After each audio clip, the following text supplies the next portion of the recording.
Данък върху доходите от наем на имот. Ако сте физическо лице, което отдава имот под наем, тази информация ще ви бъде полезна. Ще разгледаме какви данъци дължите при отдаването на имот под наем, как да ги декларирате и платите, както и какви са санкциите при неспазване на закона. Кой декларира и плаща данъка? При отдаване под наем можете да сключите договор с физическо лице или с фирма.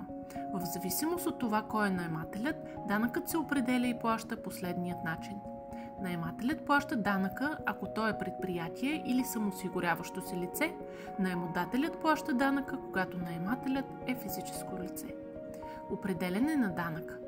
Данъка върху доходите от наем е 10% от облагаемия доход. Облагаемият доход се определя, като от получената сума се приспаднат 10% нормативно признати разходи, които не се нуждаят от документиране. Тази разпоредба е регламентирана в Закона за данъците върху доходите на физическите лица. Деклариране на данъка. Декларирането и плащането на данъка се извършва на база действително получения доход. Ако наемателят не плати наема за даден период, не дължите данък, докато не получите плащането. Авансово деклариране.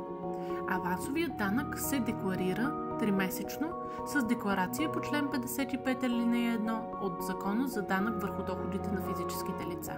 Сроковете за подаване на декларацията и плащането на данъка са: за първо тримесечие до 30 април, за второ тримесечие до 31 юли, за трето тримесечие до 31 октомври.